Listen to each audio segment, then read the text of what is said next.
Hi, everyone. Welcome to another episode of the ProfNoctis Weekly Show. I'm Evan.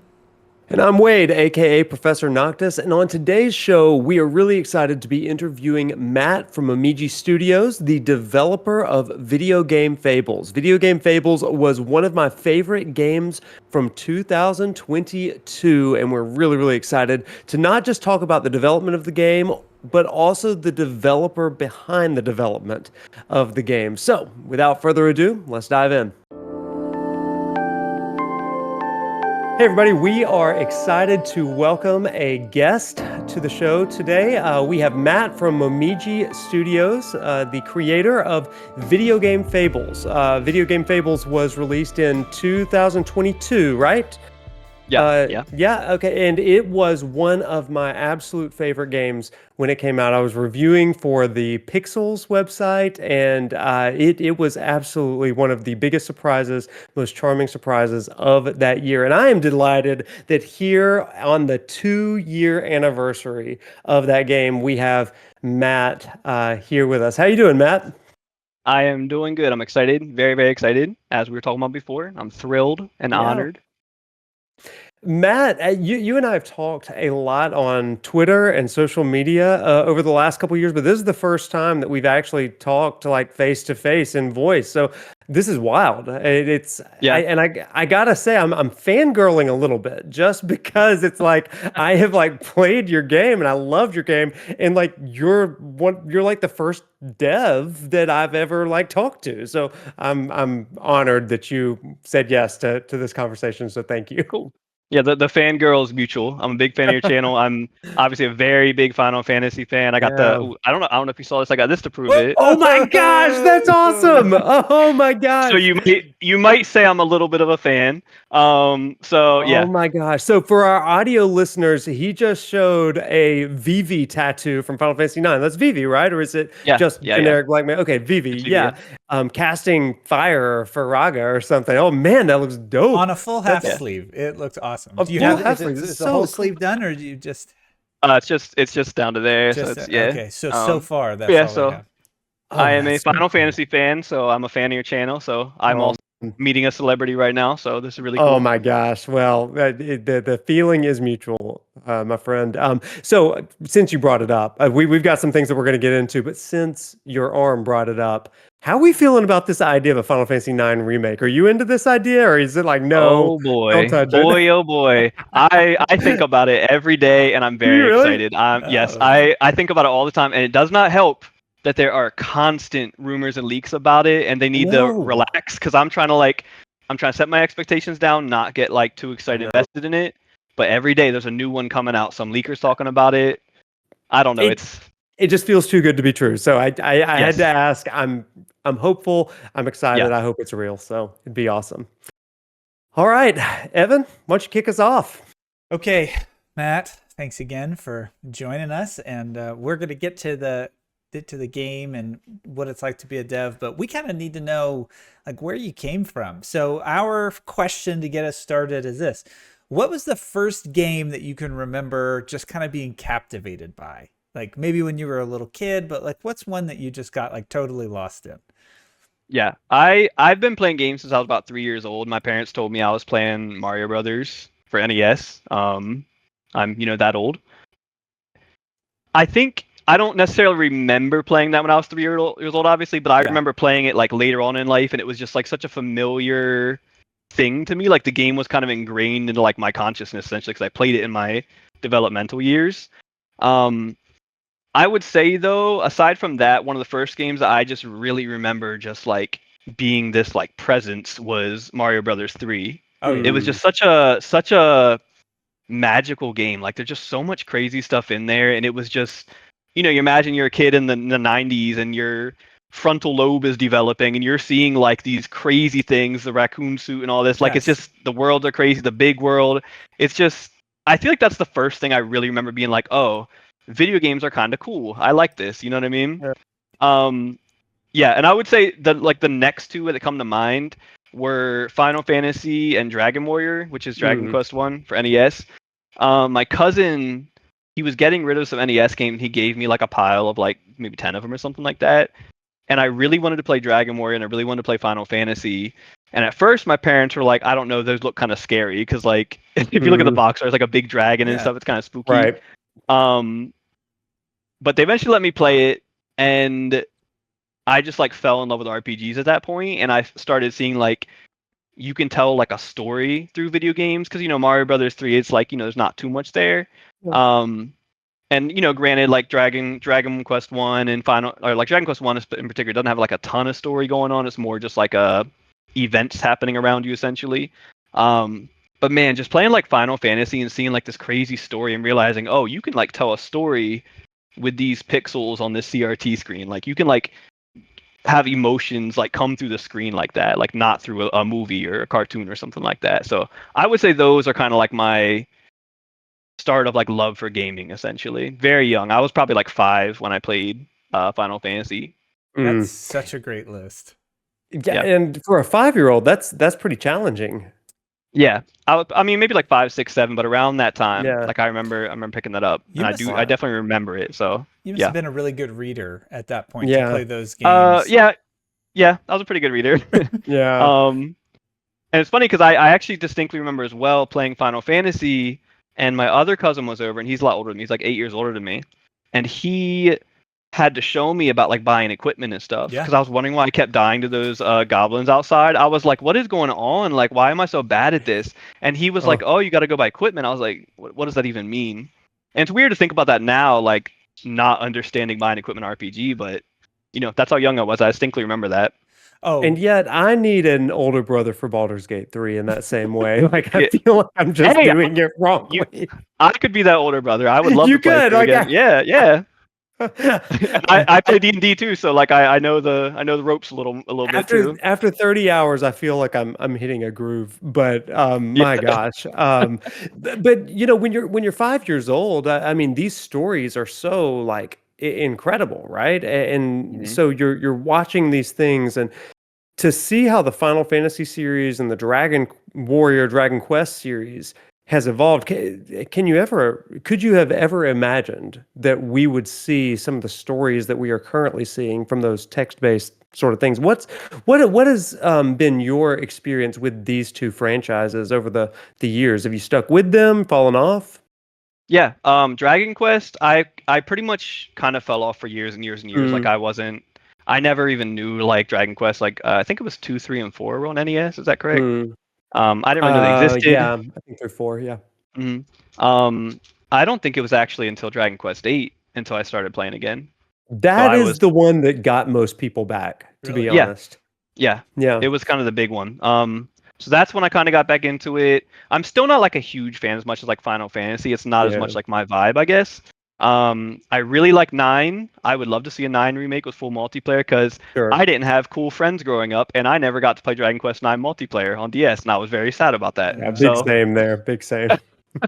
So maybe I can make up for that now. But Final Fantasy, man, I've been there from the start until now. So I'm 35 years old, so pretty much last 30 years or so I've played every game, a lot of the spin-offs. I'm a huge fan. Like I said, obviously I have a thing permanently on my body to kind of prove it. That was also very expensive, I should add, and painful.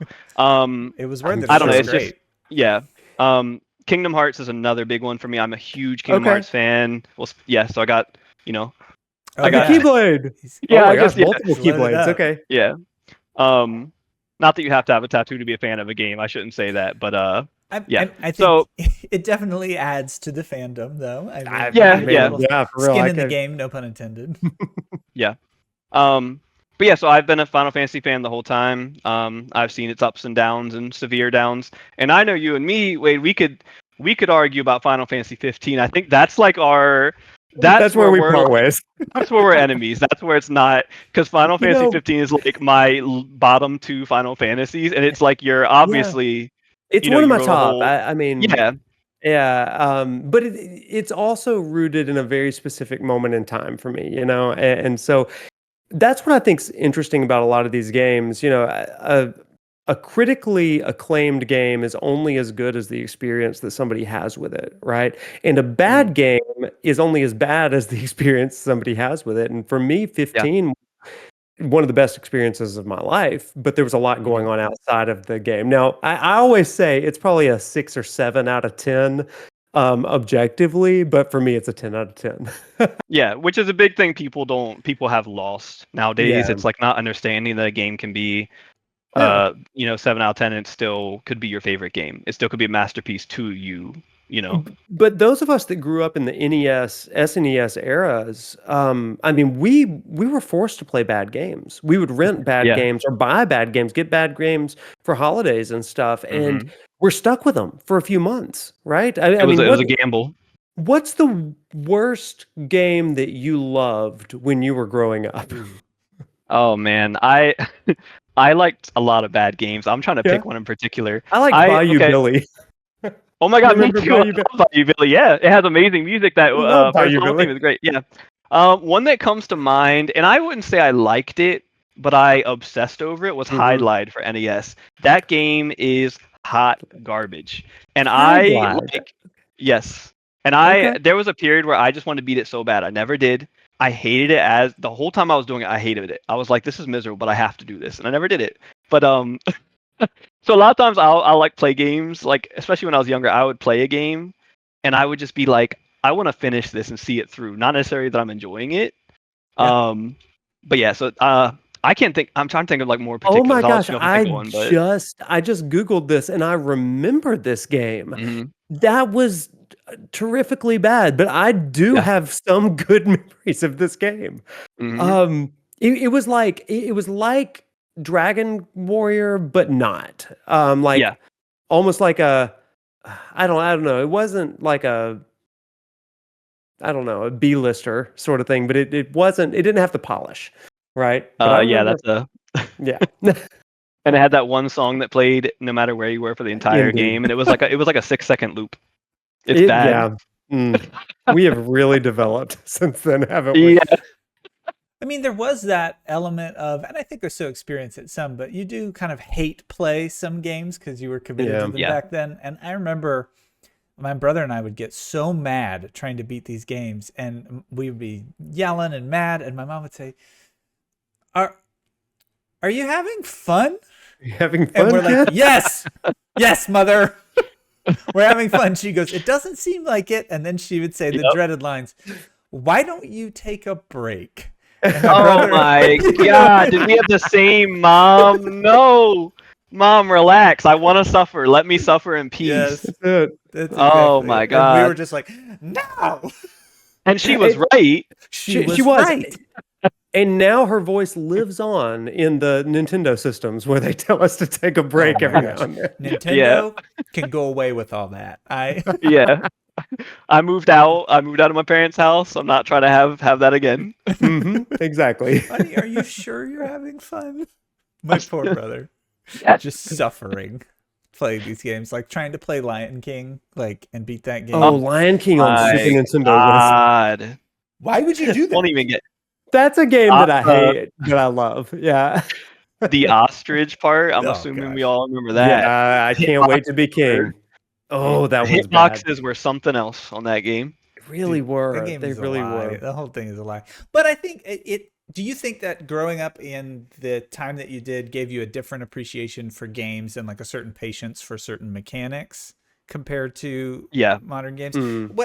definitely. What do you see in that, especially when you're thinking about making a game and you're thinking about how you want to explain the ideas? Do you think back to when we suffered as children and you say they need just a taste of this, like it builds character, or do you feel the need to really make sure that it's like a tiered experience as you go? Yeah.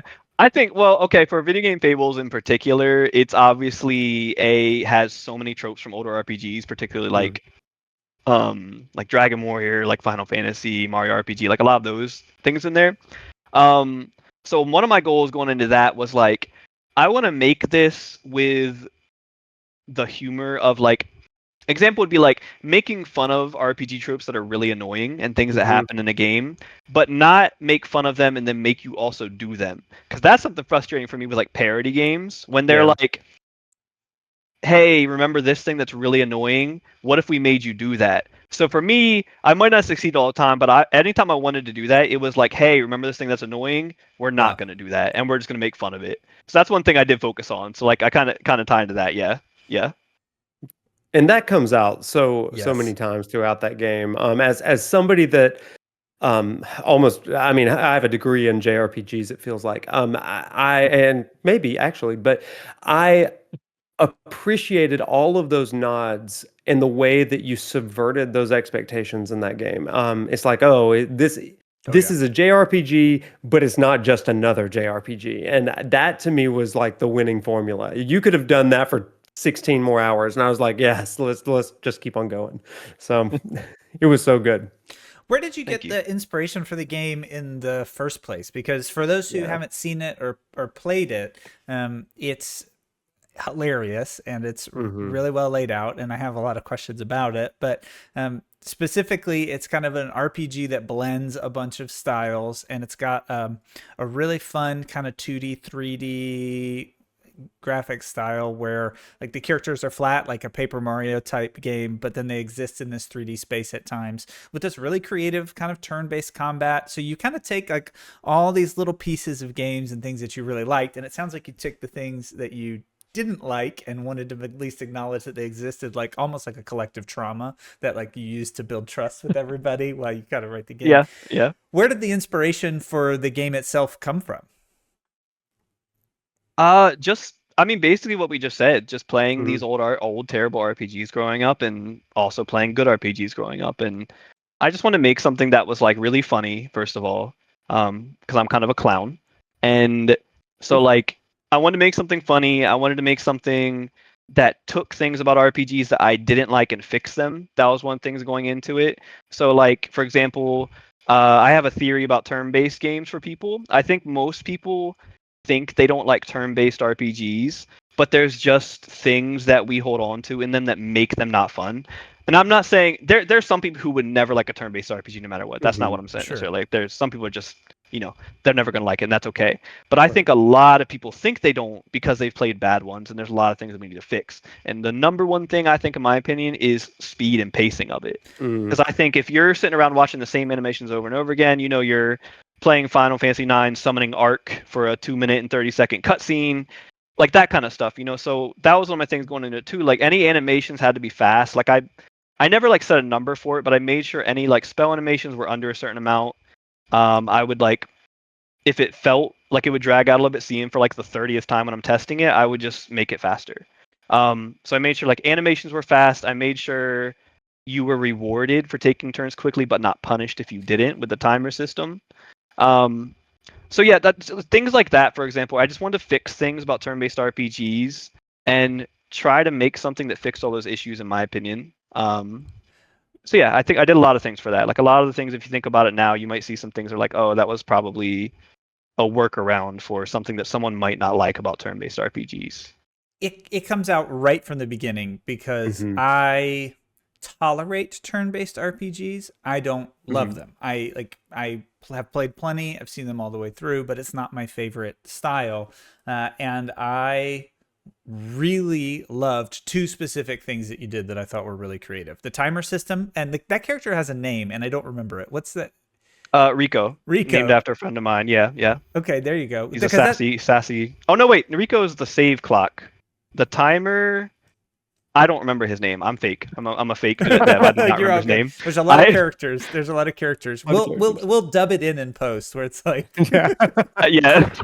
I believe it was Rico's uncle. Yeah. I think if I remember the dialogue, it was his uncle or something. It's a family of clocks, so that is itself. They just keep coming out like a clown car. And the compass as well. The compass was like his cousin or something like that. Yeah, that's right. So in the game, for those who haven't played it and those who are listening, if you take your turn expeditiously within a certain amount of time, you get benefit from it. So for people who get paralyzed and they're probably just going to do an attack anyways, it just encourages you to kind of keep the pacing up. And when you combine that with the animations, Matt did a really great job keeping you engaged. And the second thing is this timeline that you've created up at the top of the screen. I'm so glad that you brought that up. That is one of the most interesting and innovative pieces of this turn-based system that I want every game to have. You It was nailed it. I so mean, it was good. so good. It feels so tight and intuitive and easy to use. And even if I get killed by those cyclones in that first zone over and over again, that is Well, there is a particular battle with multiple, like it's a boss battle with multiple enemies, and it's color coded and there's math, but you really have to master that timeline in this one. Now, for those of you listening, I just said there's multiple bosses and math. It is a bonkers boss fight, but it is one of the most memorable that I It's a have. gauntlet. Yeah, it's a gauntlet, and it really does make you think differently about turn-based systems and about that timeline at the top. That's just, up to that point you've used it, but here you are counting on it in some really interesting ways. And what was your thinking? How did you come up with those ideas? I have to know. Because I mean, you're right. These are the things that make turn-based kind of insufferable for a lot of people, and you found a way to make it compelling. Talk to us about that. Yeah. So I guess I'll start with one thing. Is I wanted every boss to either, like, my goal from the start was every boss needed to either break the battle system in some way or stack something vastly different from the battle system on top of the battle system. The only Okay. exception I would say is the very first boss when you fight Palin. That was a somewhat straightforward fight. There was some Yeah. tricks there with like having to watch how he laughed in the dialogue to know if he's going to use magic or physical. So the first boss is kind of more like here I want to make sure at this point in the game you have mastered the standard parts of this battle system. You understand the turn-based battle system. You understand magic, that this game is focused around either magic attacks or physical attacks. You have to pay attention to that. And then after that point, it's just bonkers and everything goes completely off the rails because I wanted every boss to either, like I said, break the battle system or stack something on top of it. The timeline, I don't know exactly where the timeline inspiration came from. I do know that I particularly wanted that for certain boss designs I had in mind. So like a lot of the bosses utilize the timeline in a certain way. So it kind of came from wanting a way to have the player really think about when they perform their turns. So it kind of I kind of worked backwards. It's not like it came with a timeline that was like, well, let me fit this into boss fights. Yeah. It was like I wanted certain boss fight designs, like the hero battle where you have to hit him and make him like parry, and you have to make sure your turns line up on the same turn. Or like you said, like the gauntlet, which is they completely change the timeline. They're numbered and colored, and you have to say like, oh, when this guy's on the stage, he will nullify any turns on red. Or like if you take a turn on a green turn when this one's on the stage, he's going to heal himself. And then one thing I liked about that fight that I did was it kind of threw a curveball at you later because you would get two on the stage at the same time. You have to think, oh, well, now I have to worry about the number that's on the turn, whether it's odd or even, and I also have to make sure I don't put it on green or something like that. But yeah, so the timeline kind of came from these like boss fights, and I was like, well, how can I make these boss fights with a standard battle system? And it was kind of like, okay, well, a timeline would do that where you can choose where you place it on that timeline, essentially.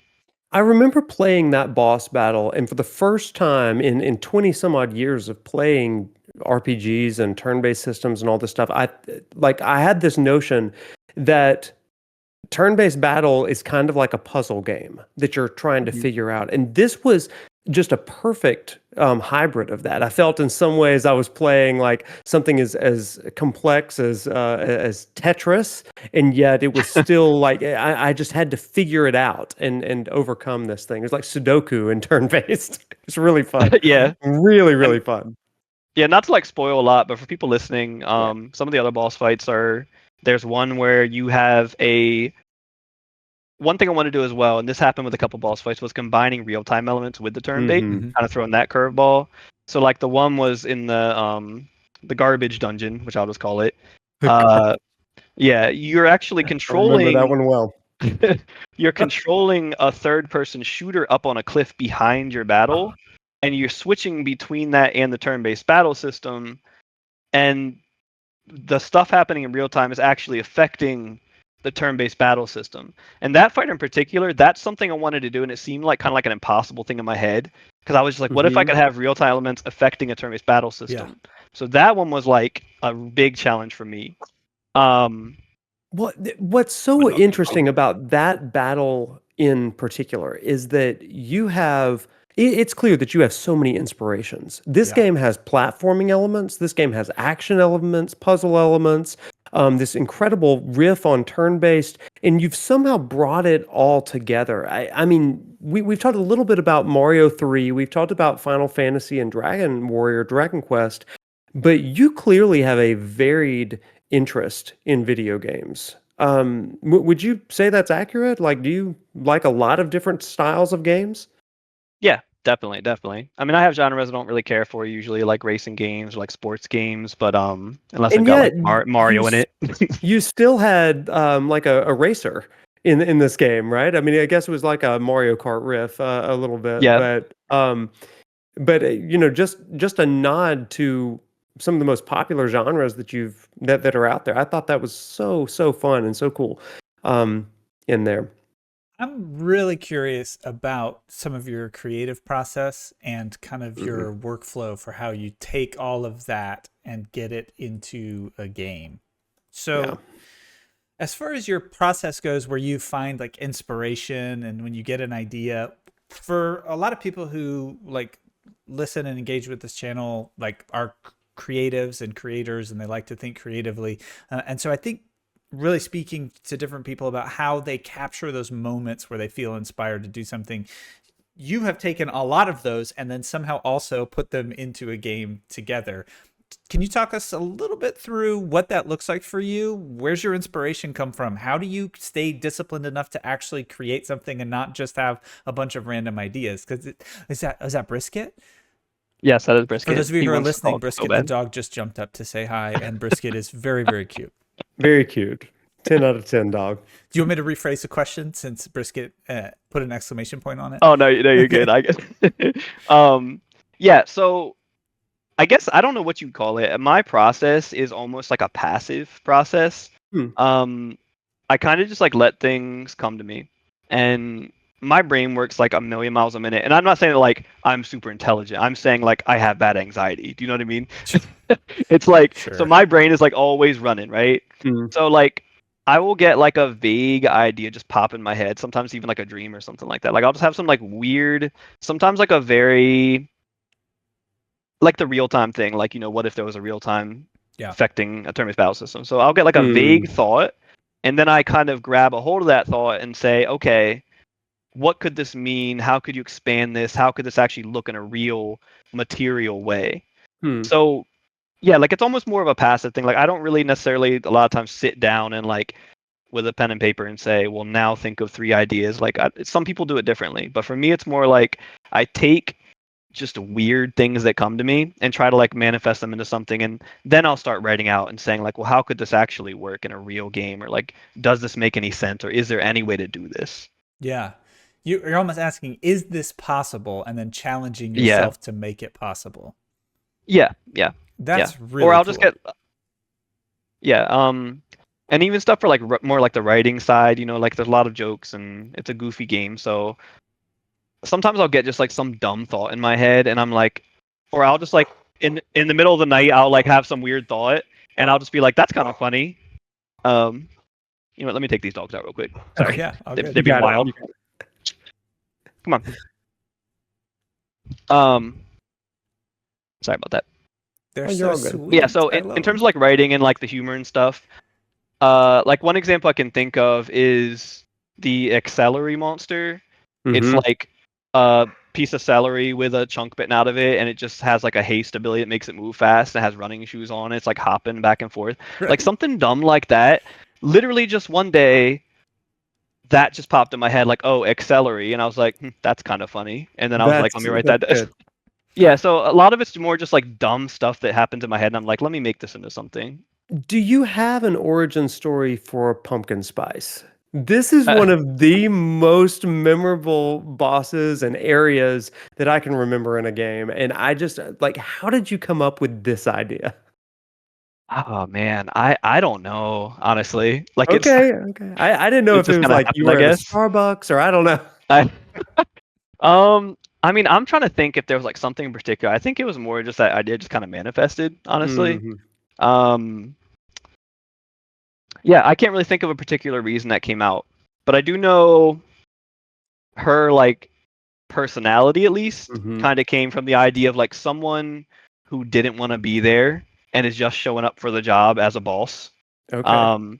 Because one thing about the world for people who don't know is like you're playing in a stereotypical RPG world, but and when people hear that, it's kind of like, oh, but God, here we go, and it's just kind of like a lazy thing where you, like I said, where you play through a stereotypical boring RPG without like a joke. So the joke is Mhm. you're playing in this world, but you're not playing the RPG that's intended. Like the script gets ruined, so you're playing through the actual like actors of the world that make up this RPG. You're playing through them, trying to like get things back to normal. Just for kind of like context for people listening. So. Um, and this is also something where they haven't had a player in decades, so everyone's kind of like old and washed up, and like the dragon who had like a horde of sapphires, he's now just like a straight up hoarder, and he has like a hoarder's house. So it's like stuff like that where it used to be a traditional RPG world, and now everyone's just old and out of practice. No one knows what they're doing. Things go off the rails. So you meet characters who are like they might have used to been really into it, like Pumpkin Spice. She Mhm. was one of the bosses of this RPG story, but now she's just like over it. She doesn't want to be there. She's just clocking in, and you can tell she's like, "Let's get this over with." Like she starts her like normal speech that she would give the hero, and she's just like, whatever." Like she's like over it, you know. Um, so yeah, that was just kind of the vibe of her, but I can't Yeah. really think of a particular. Yeah. For those that have not played the game, pumpkin spice, need to describe pumpkin spice just briefly.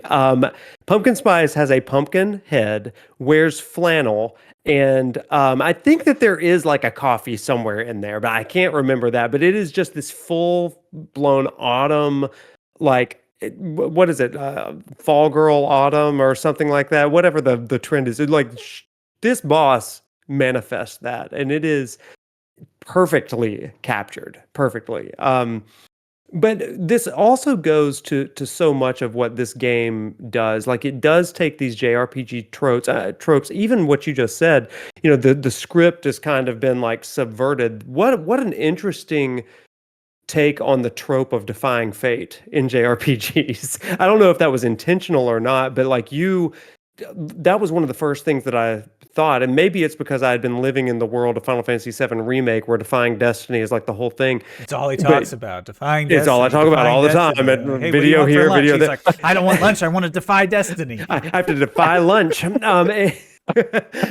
But for this game, it really does kind of play into that a little bit, at least for those that know that trope. Now, if you don't know Yeah. that trope, you're not going to think anything like that. It's just a fun story. But for those that get it, that's why this is such a great companion piece to other RPGs and JRPGs. It becomes even more engaging and funnier the more you know about the genre. I think it's really, really cool. It's obvious you appreciate the genre enough to parody it in some ways. Yeah, I mean it's made by me, someone who has loved RPGs since I was like 5 years old, for people who like RPGs. And like other people like it too, but it's really made for people very much like me that played those RPGs growing up and want to see them kind of deconstructed and all that. Now, that's an interesting use there.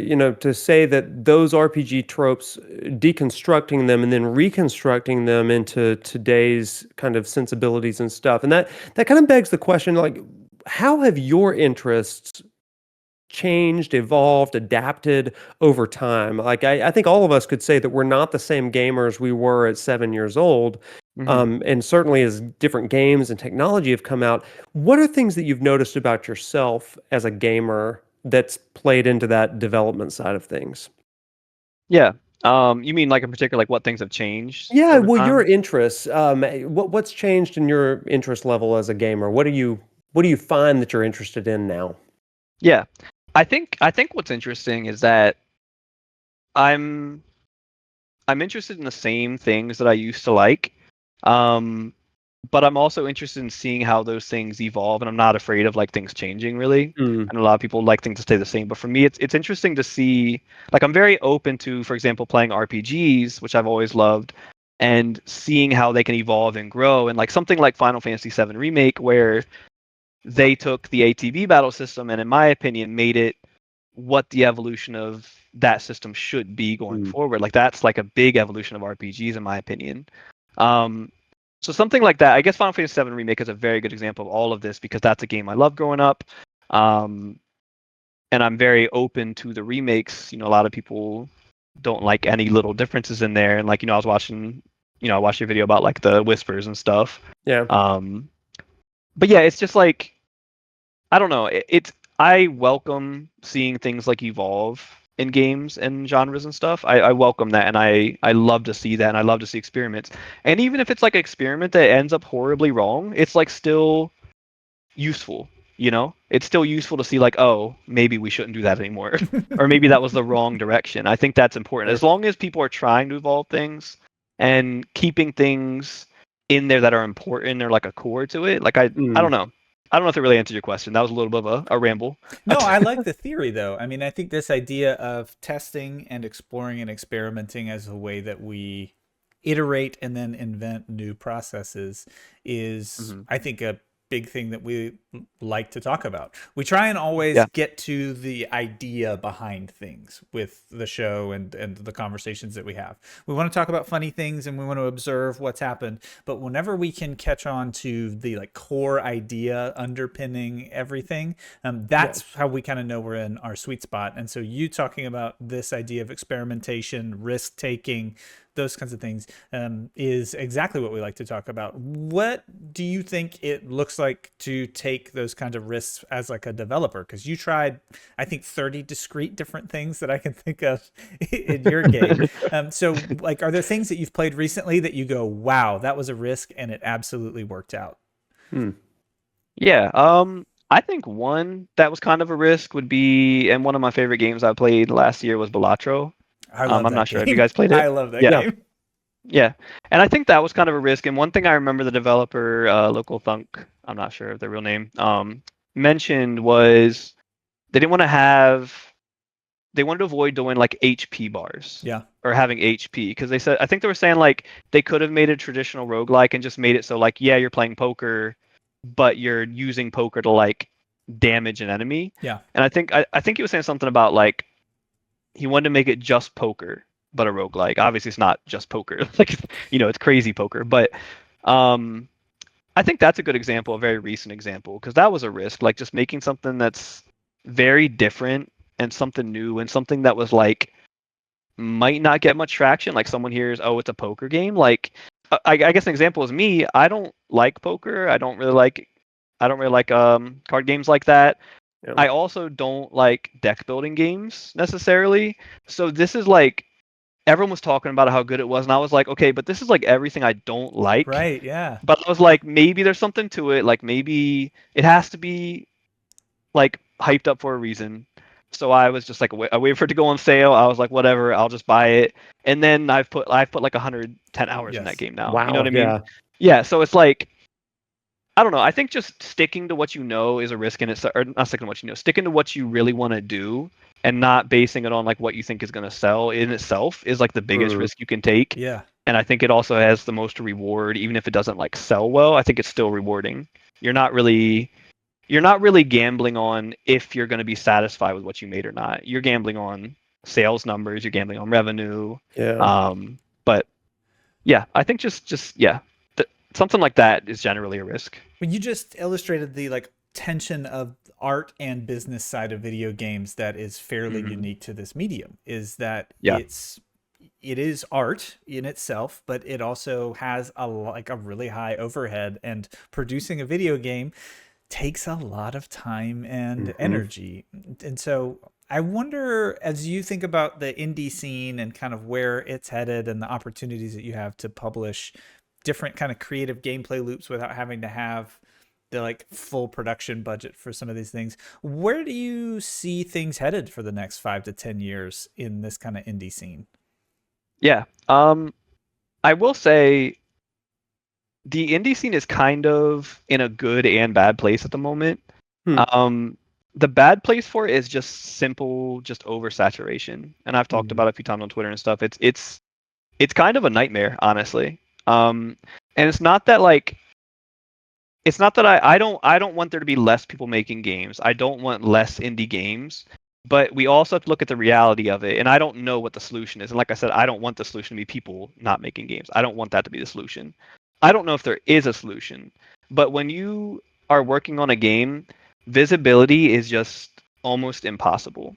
Yeah. I think when I released my game, there was like at least 100 games released that same week on Steam, Oh my goodness. something like that. And on the same day, there was like 50 plus or something like Yeah. that.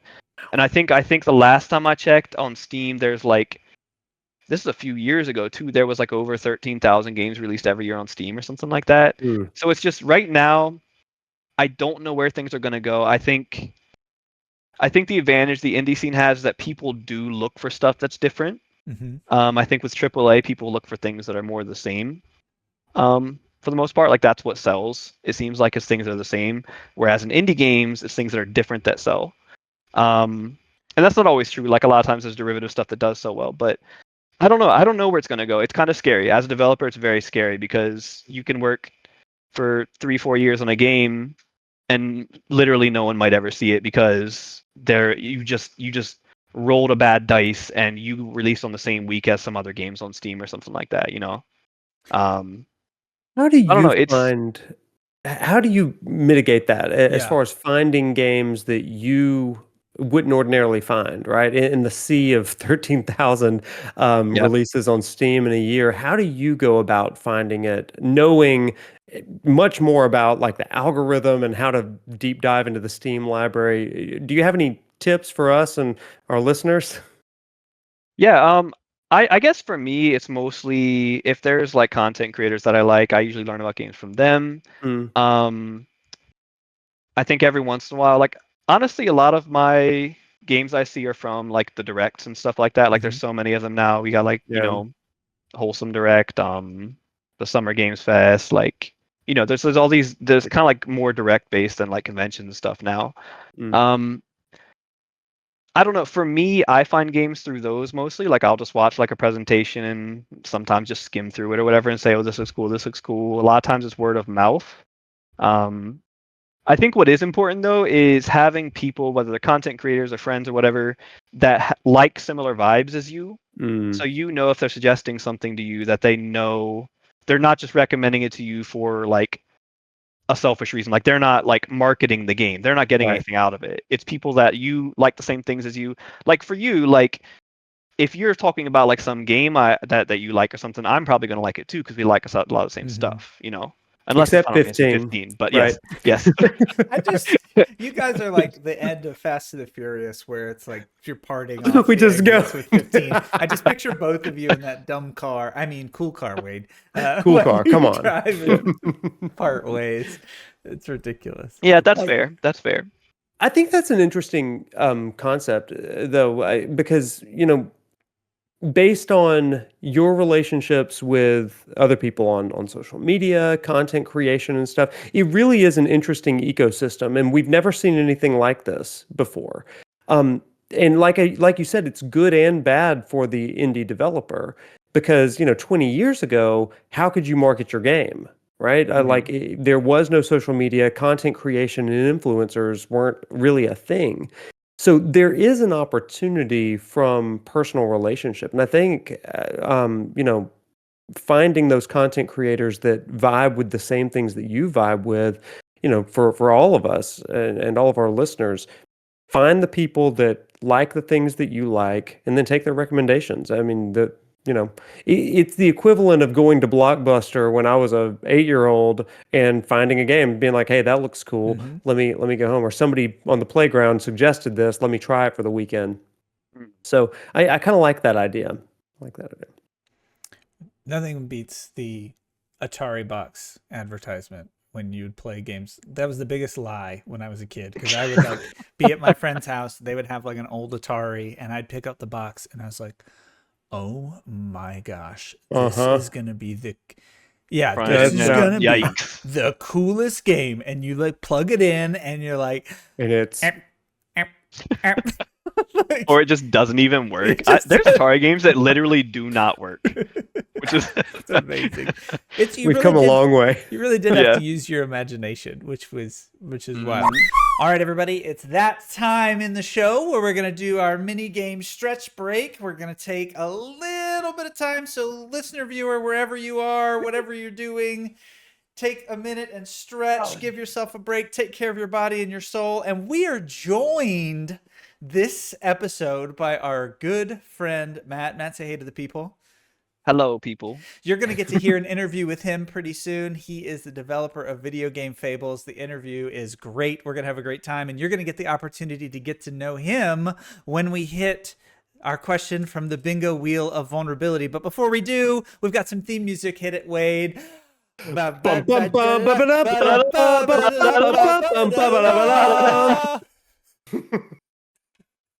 Well done. We nail it every time. Every single time. All right. So, listener, viewer, you know the drill. And if you don't, then you're going to pick a number between 1 and 50. 1 and 50, that's what's in the bingo wheel of vulnerability. That's going to determine the question that we asked from the Geek Therapy cards that Wade has there. Show them off for the YouTube people who would do a shout out. Geek Matt, Therapy. we're going to give you the honors. What number do you want? 1 through 50. What's your guess? We're gonna do 22. 22. Release date. Oh, my number? Yeah. 14. I'm going to go 46. All right, Matt, if you tell me when to stop, I'll stop. Listener, you can hear the bingo wheel spinning. All right. Stop. All right, here we go. It picked one up. The ball is red. I'm like unreasonably excited right now. I love gambling. Oh, me too. 27! You were so close. Kind of close. Dude, you were so close. All right, 27. So, Wade, kick us off. Card number 27. Oh, we've got it. Okay, so this question focuses on movies or TV. Imagine you are able to travel the universe in your own self-made spaceship capable of warp and light speeds. What would you name your ship? Who would you take with you? What items would you bring? What would the inside of your ship look like? And where would you journey? This is a big one. This is multifaceted, okay? Multifaceted. But basically, you're on a ship. You can go anywhere, light speed. What would you name your ship? Who would you take with you? What items would you bring? What would the inside look like? And where would you journey? This is deep. So this is rough. Yeah, I think maybe we could like do a little round robin. Okay, so like, each one. We'll start with like one topic, and then because I can't keep track of all. I know. So I'll curate this. So the first question for us is again, just to reiterate, imagine you were able to travel the universe in your own self-made spaceship capable of warp and light speeds. What would you name your ship? Okay, I have a theme in mind. Okay. For mine. I don't know the name. I have a really hard time naming things. I'm going to answer what would the interior look like? Okay, you're going to start with number 4. Okay, great. So you're making it more complicated now. Cool, love that. So we're going to answer number 1. You answer number 4, and then we'll cross. Oh, fine. You know what? No, we'll do it your way. Name it. The vibe that I'm building off of is a like cottage core interior for my spaceship. So I mean, like I'm talking like house plants and like it's like organic, like mid-century modern, kind of. But it's got like leather and brick and like everything inside. So I've got a very cozy, like I'm talking. I've got a fireplace. I've got everything. I want to be like straight chilling while I'm traveling around. Could you have fireplaces in a spaceship? I think I make the rules for my ship. Wade really said, actually. In your self-made... there wouldn't be explosions because there's no oxygen! Oh my God. Okay. Have you named your ship? I'm going to name it... You know what? No, you know what? Yeah, I'm going to name it the SSS Wade. When it explodes so I can travel around because of your fireplace. Who makes fun of my ship. That's right. Okay, well. What about you guys? Now, what would you name your ship? Mine's going to be called the High Wind. Oh, great name. Yeah. Great name. Yeah. So cooking. That's your cooking. Okay, so what would I name my ship? I'm going to name it the Valkyrie because that's the first name that Ooh. came to me. That's really good. But also, like, I like some mythology, so Yeah. Valkyries. I'm changing my name to the Minnow. Okay, It's no I'm a longer little the wave, disheartened that it's I'm the no Minnow. longer the name of your ship. Okay, number 2. What would you take? Excuse me. Who would you take with you? Who would you take with you? I would take Donald and Goofy. Oh, that's good. I Gorsh. see a trend. I see a trend. Gorsh. You would take Donald and Goofy. I would take Fisher and Daisy. Oh, that's really good. That's who would go with me. Those are my 2 dogs. Those are my 2 dogs. I would take Precious. Michael Jordan. Oh. So I could have somebody to compete against. Not the Michael Jordan, just anyone named Michael Jordan. You would name like Michael B. Jordan? Michael. And then now, actually, you know what? It's a whole ship of Michaels. I'm going to take Michael Jordan, Michael Bolton, Michael Phelps. Not the stars, just people also Just named people also named that. Yeah. Yeah, I like it. I like it. That. They would That's love good. my cottagecore spaceship. They would. Well, we're not to that question yet. What items would you bring with you? What items would you bring with you? We have not had. Usually, it's one question. I know these are so many Why is questions. the bingo wheel of vulnerability. I don't like it. I don't know. Like we're I vulnerable. feel very all of a vulnerable sudden. right now. I do Yeah. too. Feel I do too. so vulnerable. Snacks. What items would you bring? Snacks. Lots of snacks. I mean, wouldn't that be included? Like I feel like it would. I don't know. In this twisted world where you're allowed to name Yeah. things, not allowed to name things, you're And having have a fireplace in you your can't have a fireplace. spaceship. Yeah, I who don't knows? think it's Who knows? unreasonable for me to say I would take snacks. What? Yeah, snacks are a good idea. Snacks. Okay, Matt, what would you bring? I would bring something very practical Okay. that would help in this ship. I would take like a very big like key looking thing. Maybe like a blade of sorts Ooh. that looks kind of like a key, Ooh. like a large key. It's very essential. If you talk to like NASA, it's Hmm. a very normal thing with NASA to bring It's a large key. key. Yeah. Oh yeah. Yes. Yeah. Yeah. I love it. I see the trend we It's are good. on. So Mhm. that's good. I would bring I get bored.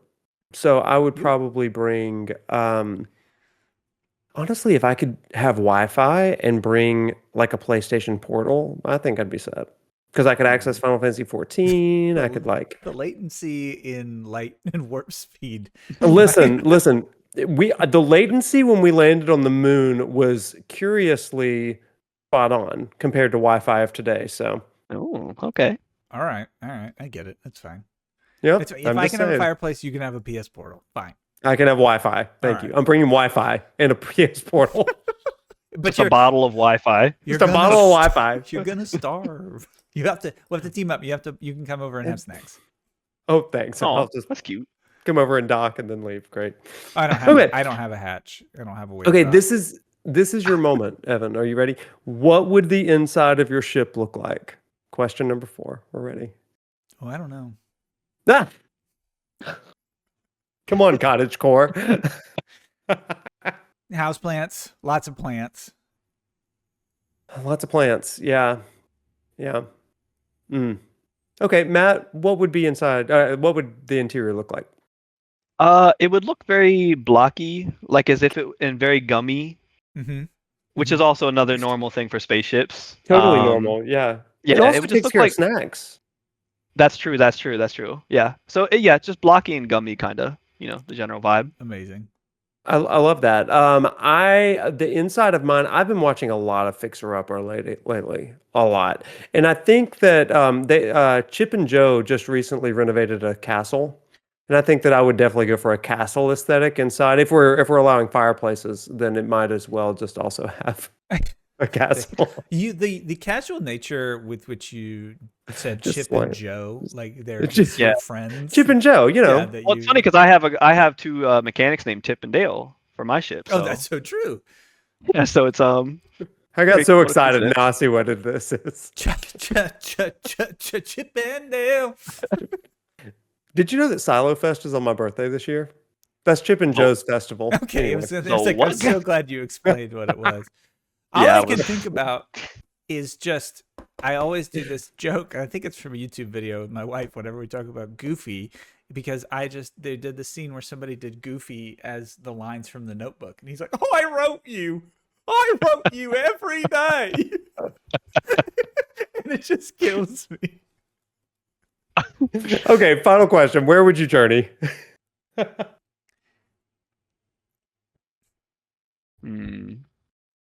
It's in an infinite universe? Yeah. Ooh. I'm going to the future. Oh, yeah, okay. No. That sounds like a cheap answer. I don't know about that, but It it's is okay. a cheap answer, but it's my answer. In the same Matters. world with fireplaces and cottage core and gummy interior. Yeah, I'm going to the future. All right, Evan, where would you go? I would go. I want to go to like another universe. Like, Okay. I want to go check out. I want to go to Star Wars. You want to go to Star Wars? Okay. I want to Okay. go to Star Wars real bad, but not the scary Star Wars. Yeah, happy Star Wars, like Ewok Village. Yeah, at the end. At the end, where they're happy. Not the massacre one. Yeah, not the massacre one. Good idea. Good idea. I have to. It's like I'm gonna take my cottage-core ship to Star Wars. You would fit in the Ewok Village. Come to my cottage, teddy bears. Hold on. I'm gonna get you. I have no doubt. Matt, I'm gonna listen and I'm gonna get you a poster here. All right, Matt. Where would you travel? Oh man, I would go to Chipotle because all the Chipotles are kind of far from me, like at least a half hour, and I don't like driving. So yeah, I'd go to a Chipotle. I was not ready for Chipotle, but hey, solid choice. Yeah. Freaking solid choice. And I respect it because their food is so healthy. Yeah. Allegedly. I love it. I eat it a lot. So. Yeah, I just don't like driving, so I'd just go somewhere where I don't want to drive to. Oh my god. My gosh. Mamma there mia. He is. You landed. You're there. Wow. You're in Star Wars. I got this at Pizza Hut at my best friend's birthday party when you had your parties at Pizza Hut.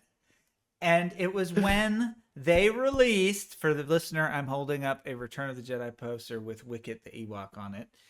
Wicket? That's his name! I don't know. I knew.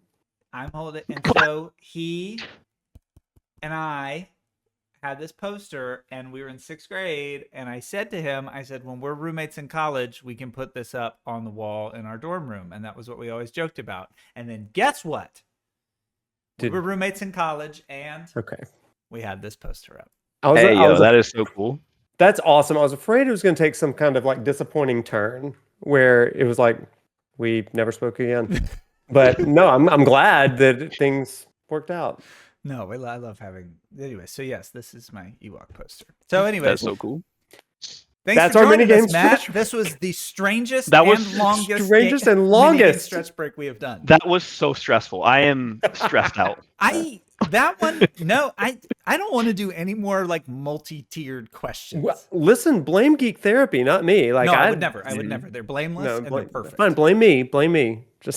I'm just saying we need a contingency plan. Like we need to pick one of the. I just didn't even know that was possible. I didn't either, but ball don't lie, and you chose the bingo ball. That's true. Listener, viewer, it's my fault. No, I think this is the most memorable one we've ever had. It was very memorable. All right, thanks everybody. Good luck. Get your stretches in. Take care of your body. Stretch. Like a 12-minute yoga Take care of session yourself. You just did. You take care of yourself. Yoga session. All right, downward dog. We'll see you for the interview. You're going to see Matt again real soon. Bye. So I have a few latent questions that I am just like super curious about that I couldn't squeeze in at all. Organically. Well, I just didn't want to get it. I have to know about the humor and the comedy and where you get your timing from in the way that you write the stuff in your games, because from the animation style, like the way that you use the pixel on the eyes to accentuate the timing, or like a side eye, the way that you time up, like when a dialogue box comes in, when it interrupts, when it doesn't, the way that the noises happen, you do a really good job of pacing that out and leaving space for like somebody to laugh or chuckle with enough volume of jokes that you can kind of miss one and still feel like you're there. Like your whole opening sequence was great and like really well staged, and the game tends to like slow you down and then you're ready for more jokes. Where does that come from? I guess I'm just the funniest person on earth. I guess I don't know. I'm just I don't know. I just what else to say. Yeah. Yeah. I mean, I've always been a clown. Like I've always tried to make people laugh. Like my parents will tell you, like ever since I was a kid. So I think just having, I don't know, like having experience with just always trying to make people laugh growing up, and like kind of understanding from that experience, like having somewhat of a grasp on like time, like you said, like timing and like what makes people laugh. It's kind of like, basically I was like running a social experiment for the last 35 years and then kind of gathering data from that, I guess. But yeah, I think it's just my humor, I guess, and it's like if it lands, it lands, and I don't really care. Like if people don't think it's funny, like that's fine. Everyone has a different sense of humor.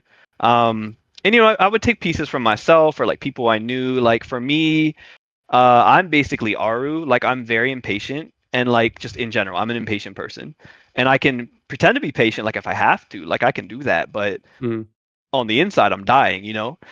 Um, but yeah, just like Aru is a lot of me, basically. I would say me just being impatient or like trying to get to the point, or when someone is like won't just get around to the point, or they're beating around the bush for something. I'm like, just tell me what it is. Like, let's just what are we doing here? Um, and Nate, he's just kind of like he's like every weeaboo I've ever met, basically. And I love him dearly, and he's my son, and I love him so much. And he's just every like nerd that is just like into a fandom, and just it's his whole life, and he breathes it. And you can just see that all the time. And he's just happy to be there.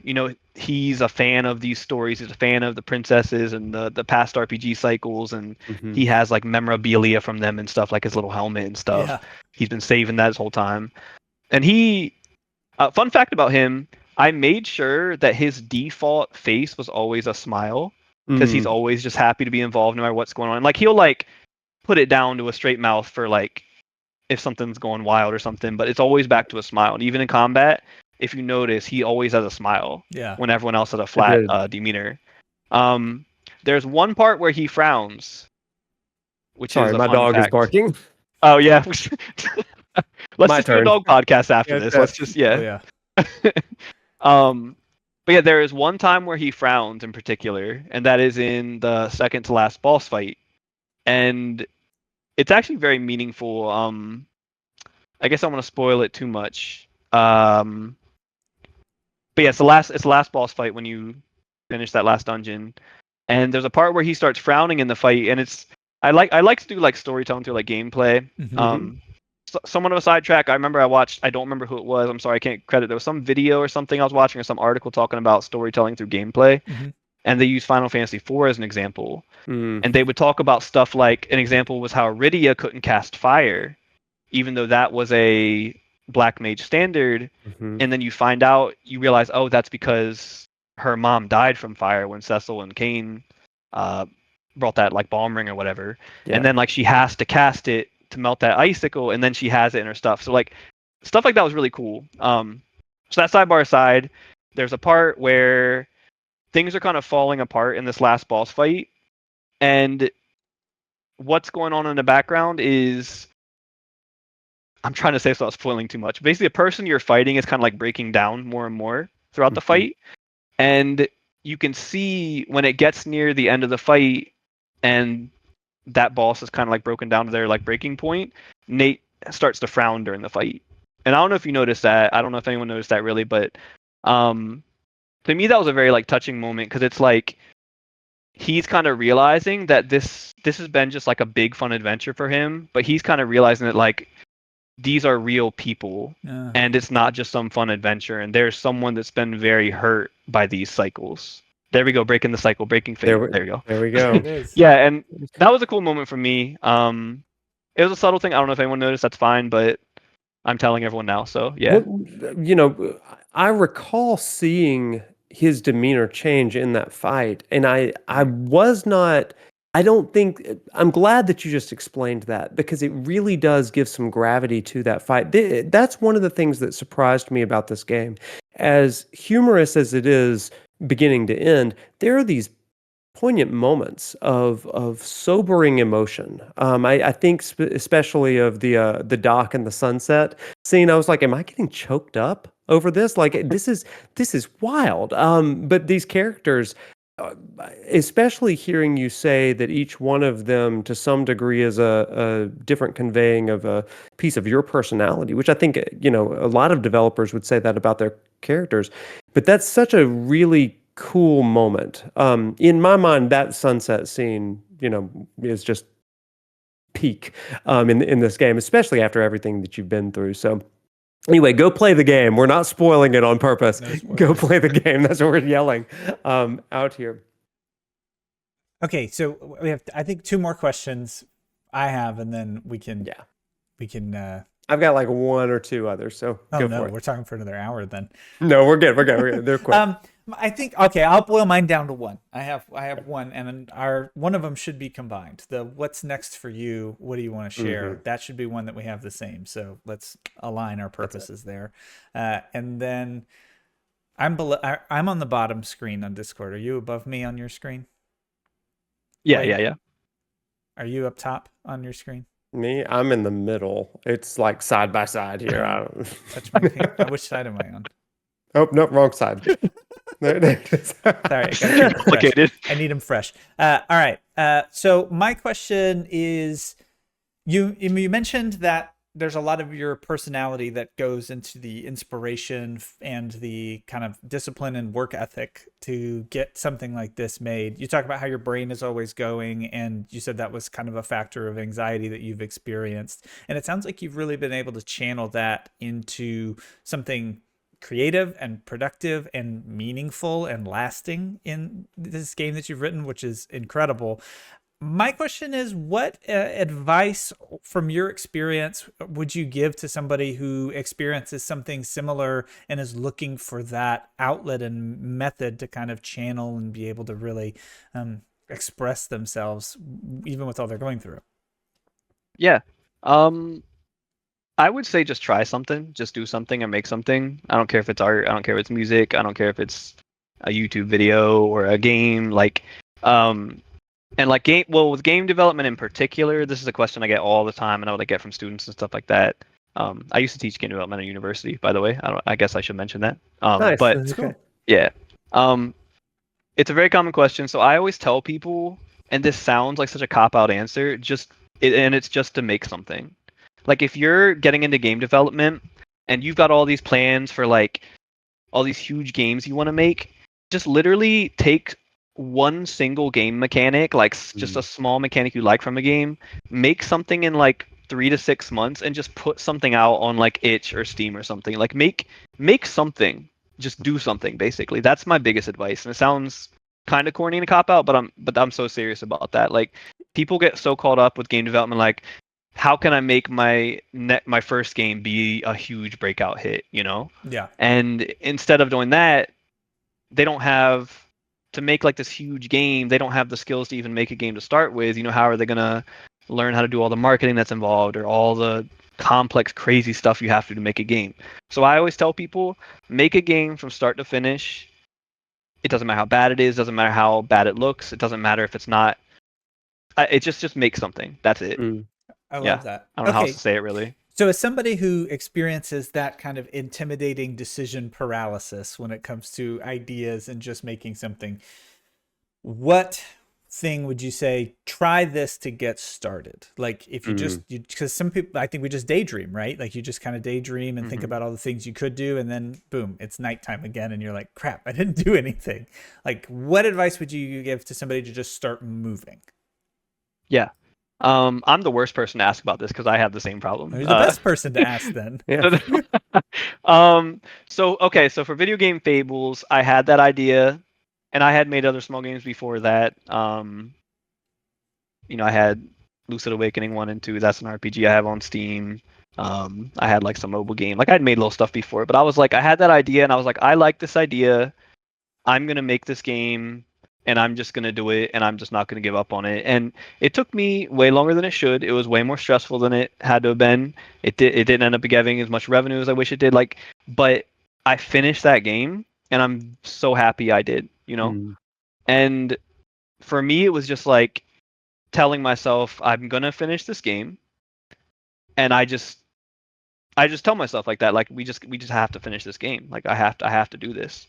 And I think it took me on and off like 4 or 5 years. The biggest issue for me was that I was teaching at the time, and I was very drained from that. Like teaching game development made me drained to like actually do game development too much. So it was so slow during that time. It wasn't until I quit that job and started a new part-time job that I was able to devote like a year or two to like almost full-time working on it. Cool. But it's really just like telling yourself you have to finish this game. And that can be overwhelming and stressful, and that's why I suggest not doing what I did and pick something way smaller. And so that's like the biggest takeaway from my mistakes that people can take, but they can take all the other stuff as the positive about it. But yeah, pick something very small, extremely small, and say, I'm going to finish this game, and do it from start to finish. And I also suggest trying to do most of the stuff yourself. Like, even if you're not good at art, if you're not good at music, like I hired someone to do the music. His name's And Lev it C. rules. EGM, and he's wonderful. Yeah, Sorry, I amazing. spoke Amazing over job. his name for his credits. Would you mind saying? Oh, it again? Lev, yeah, LEVC_EGM. He's amazing. But yeah, so like do stuff that you're not comfortable with. Like I did the modeling for that game, and I had never done modeling before. I made a lot of the textures and stuff like that. Like make every part of this game from start to finish. Do marketing for it. Send it out to streamers. Make sure it gets on Steam and it's finished. Make a finished product. It doesn't have to be amazing. Just make a finished product. That's it. But pick something small. That's the mistake you can. That's my mistake that you can learn from. Yeah. Pick something bite-sized. That's awesome. Yes. Very, very small. Okay, that's great advice. That is, it's honestly incredible what you were able to do over those 4 to 5 years. Really, just yourself and Lev, right? With the music, but everything else was you: graphics, story, writing, gameplay design, all of the programming. That is exhausting, right? Yeah. And then to release it. In a sea of 13,000 games over the course of the year, I honestly cannot imagine just all of the emotions, the excitement, and also the frustration, and all of that kind of stuff. So this question is more about the developer than the development cycle. Okay, so in the midst of all of that, being on Twitter, social media, the Steam reviews, all that stuff, what kept you grounded during all of that and true to yourself? Yeah. I guess I'd say since it wasn't like super like successful, like didn't sell a lot, I didn't really have too far to go to the ground. So like when you're only, when you're not selling like a ton of copies, you're not like some big celebrity or whatever, it didn't sell a ton. It's like you don't have that far down to go. But yeah, for me it was just like trying to take care of myself and take care of my relationships, and I didn't always do that great. Like I didn't take care of my personal relationships well. I didn't take care of myself well at all. Like I was very hard on myself and very unhealthy. And one of the things that really helped me was last year I started going to therapy, and I definitely needed that. I absolutely needed that. Not just because of the development process, but I mean I really was at like my lowest lows making this game. Like it was tough, and I was not good to myself, and I wasn't always the best to everyone around me as well. And I think a lot of that was just realizing like, there'd be times where I'd have to remind myself like this game, even finishing this game, selling this game or whatever, that's not who you are as a person. That's just something you've done. So you need to take care of stuff like your relationships and your family and yourself. And like I said, I wasn't good at it, but I would have to remind myself of that a lot. So that's kind of like the grounded side of it, I guess, is being like, you're still here, you're still who you are, you're still in these relationships, you still have friends and family. You need to live to make this game, so you got to eat, you got to take care of yourself, you got to take walks and stuff like that. That But is I wasn't. That's impeccable advice. As a content creator, as somebody that tries to do a lot of different things to differentiate between what I do and who I am, and like that self-care aspect, talking to people, building those personal relationships. Gosh, to create something and to come out on the other side and say, "Hey, I didn't do it great. I didn't do it perfect, but I'm still here. I'm willing to step up to the plate again." Even I mean, that's pretty impressive, to be honest. I mean, that's amazing. And it's really clear that you've put a lot of work into it for Oh yourself too, gosh, yes. because you have an ability to articulate what it was, right? You have such an understanding, you can engage with it as a concept, and to do that and be Mhm. creative at the same time is awesome. I mean, and Thank really you. thanks for sharing that. And Yeah, thank you. that's super cool. Because as a fellow human being, it's tough, man. Like, Tough Yeah. and relatable. yeah. Yeah. Well, and that's kind of what we want to get to, right? Is we want to get to those things that we experience, and video games are a means for us to be able to engage with real life concepts and stories in our lives. So yeah, we appreciate you Mhm. doing Well, that. one of the things that this also does kind of bring up is, this year from AAA studios to indie developers, there have been layoffs, and just the industry has been under assault of oversaturation in some cases, but also just the grind culture and Mhm. all of that, where people are getting exhausted, they're getting laid off, fired in some cases, and Yeah. it is an incredibly difficult place to be in. Dare I say toxic, but I don't know enough about it to specify the toxicity, but I just know it's unhealthy at this Mhm. point. And so there is a broader conversation this points to, that people that create put so much of themselves in this stuff. And then when something doesn't work out the way that we thought, or there's not security in job and all that kind of stuff, sometimes what you do just doesn't work out the way you planned it. But that doesn't really speak to the idea that you have, the value that you have, and all that kind of stuff. And I think that's what I try to remember as a content creator. Some of my videos are duds, right? Like some of the live streams I do, like boom, whatever. And yet I just want those things to exist. Just want to Mhm. put it out there because there's something about me that's like, it needs to be shared, So, like, gosh, again, just like super relatable. That's so great, especially for this industry. So, thank you. Um, I have another question Of course. that is, what's next Yeah. for you? What's Do next? you have any other? I mean, What's going on I'm up there? What you not thinking? expecting like a Yeah, reveal or yeah, yeah, anything like yeah. that, but like, We don't what are need to you announce anything. working on? What's Anything going like? on? What's going on up there? What's going on here? Well, we got Not Have you much. Not been? much. Have you been to a Starbucks and thought I can make a vanilla mocha latte or something like that into a boss battle like that?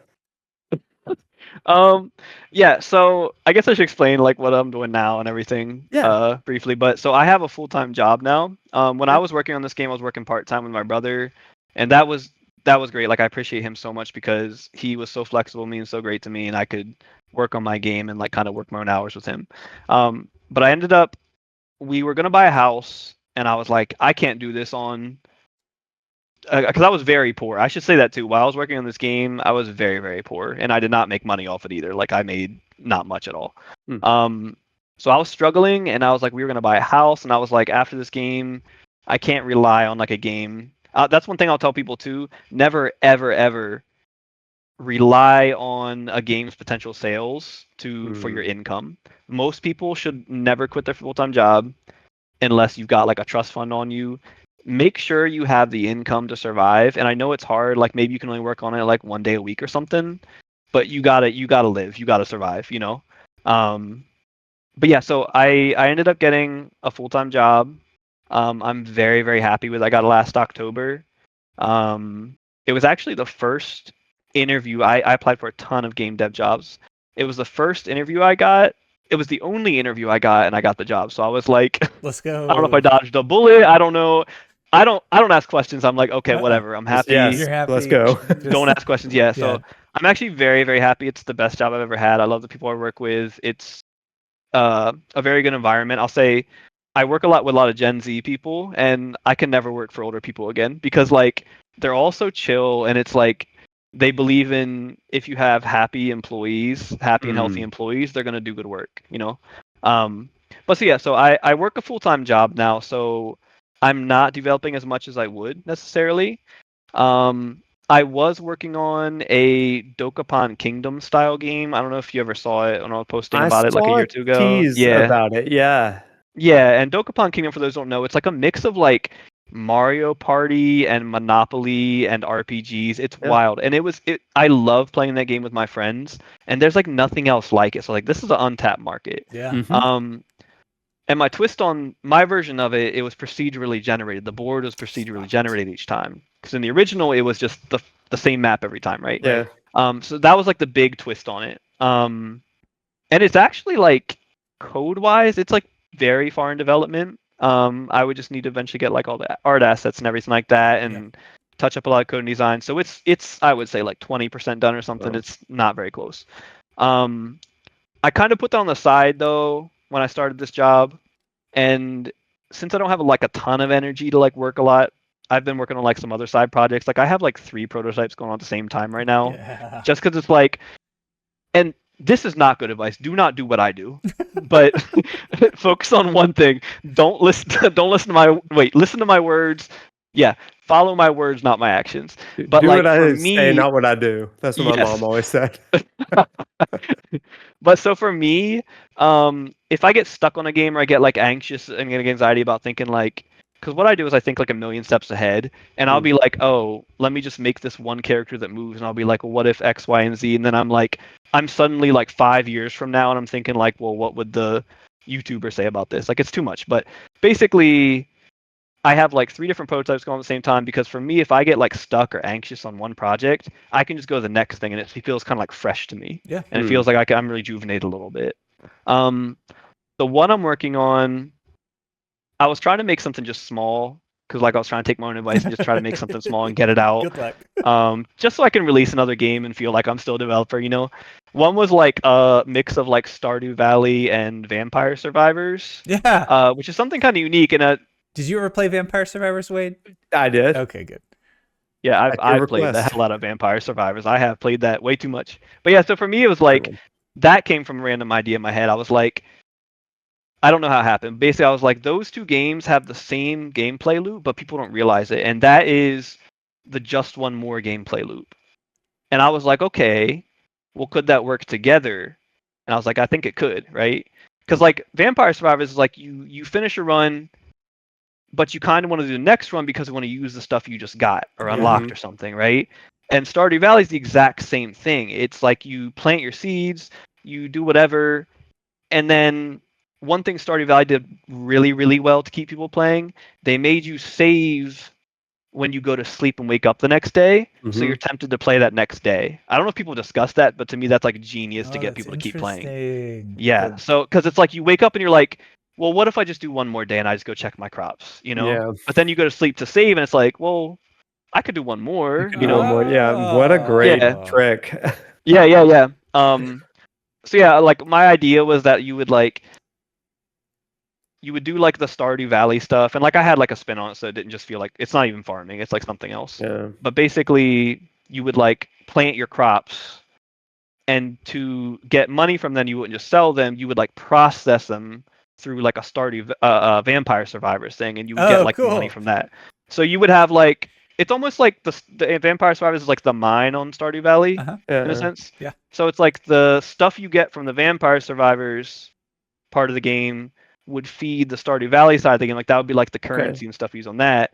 And this one would feed the Vampire Survivor stuff, like your upgrades and stuff like that. Totally. But anyway, Okay. that's just like some weird prototype I'm working on. I don't know if I'm gonna release it. I don't know. Yeah. The other one, I really like the idea of. It's like a simulator of playing an MMO, and it's kind of like like unpacking where you like organize stuff.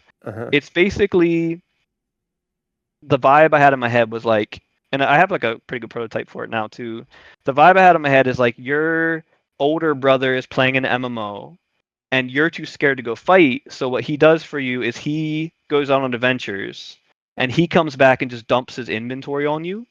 So you have to like organize like an MMO inventory and chest, and you have to put stuff on the auction house, and you have to like sell stuff and like maybe do crafting and stuff like that. And I even wanted to attach like a story to it a little bit, like you would like meet like people in like your guild or whatever, your free company, and you would have like an ongoing story and basically you would like see your like older brother or whatever progress his character, but you're not Yeah. actually playing. And that was inspired from me having an older cousin who played Final Fantasy 11, and I got stuck on Final Fantasy 11 in Valkyrie, the first leveling zone, because it was too hard. That game is ridiculous. Yeah. And I would hear him always tell me about the stuff in the game, and I could like imagine it in my head. This is before like YouTube and stuff, and it Yeah. was like I would always hear about the game, and I knew so much about Final Fantasy 11 through him.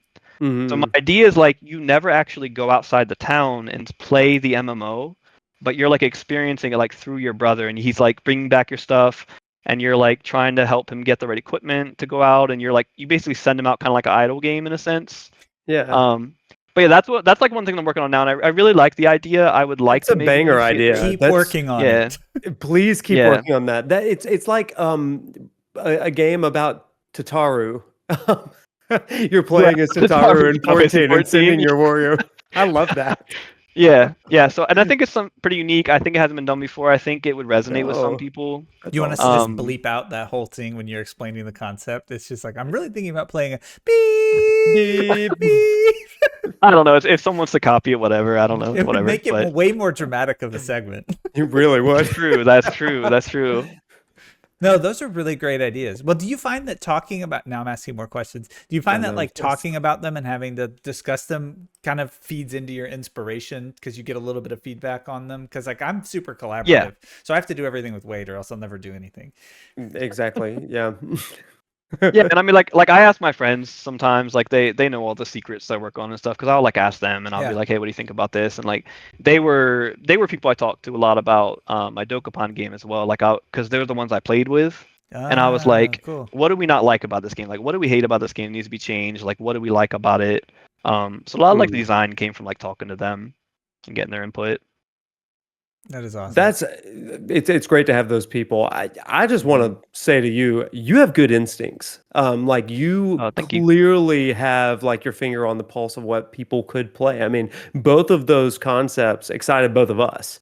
And I would be eager to play either of those. And especially after playing Video Game Fables, knowing that you're writing and all of that kind of stuff is right on vibe with me. I have no idea how you did that all by yourself, and that the different elements of it had so much creativity in them. Yeah. Because usually it's like, oh, I'm pretty good at the writing, I'm good at the animations, I can get the combat system down, the game mechanics are fun or whatever.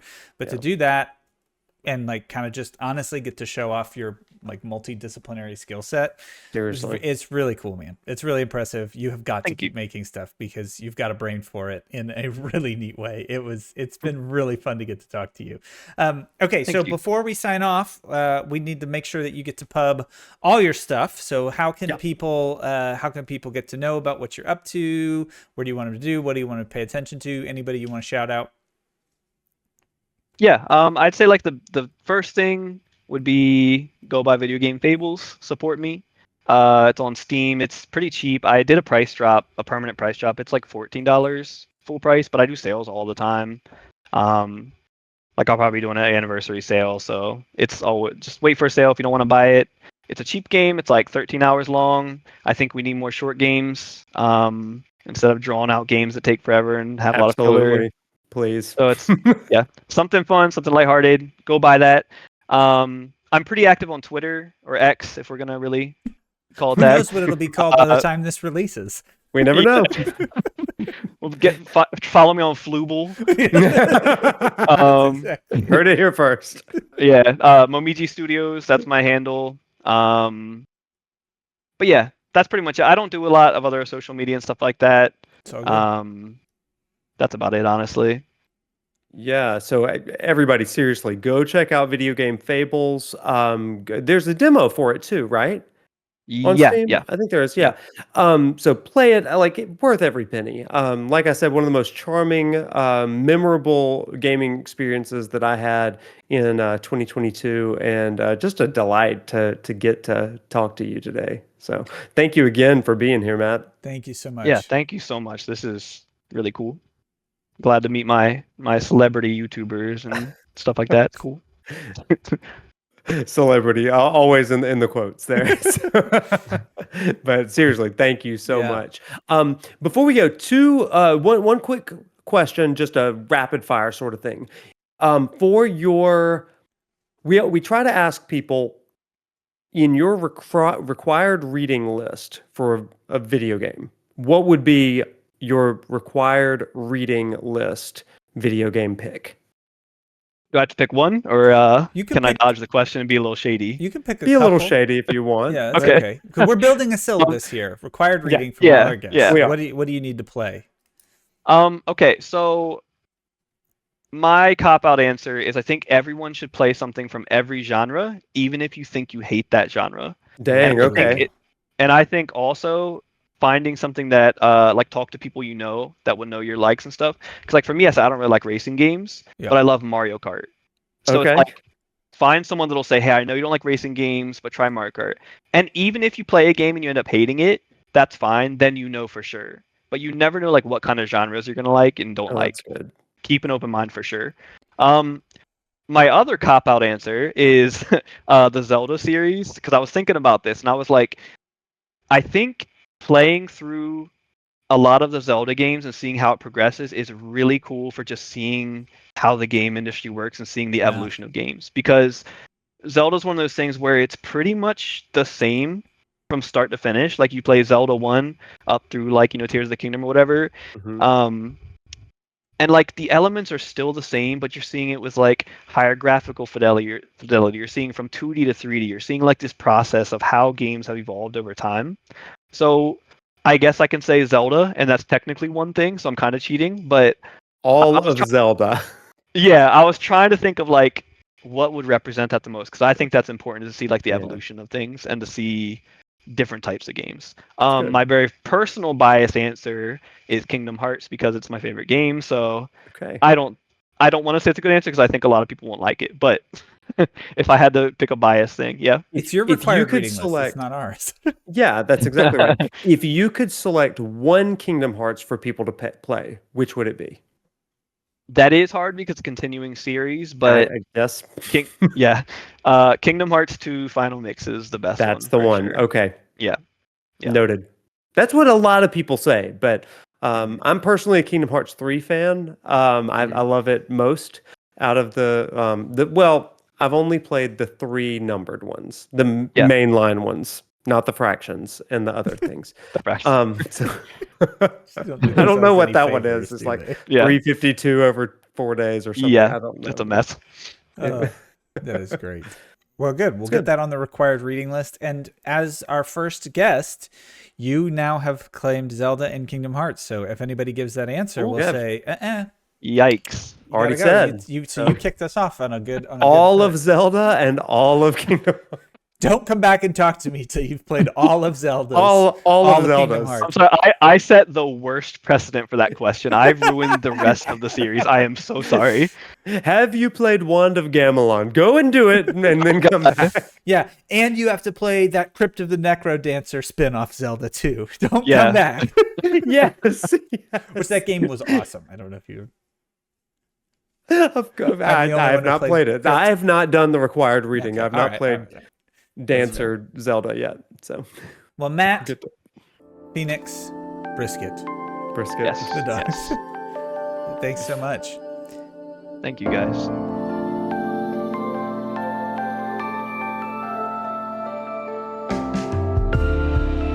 Thanks everyone for tuning in, and a big thanks to Matt for coming on for the interview. Check out Video Game Fables, and you can check him out on X. That's where he's most active. Another thanks to Sing 4D Laughter for the use of the music. Check out their stuff on YouTube. And thanks to Nick Smith for our graphics. Way to go, Nick. Looking forward to seeing everybody next episode. Thanks again for watching. Bye-bye.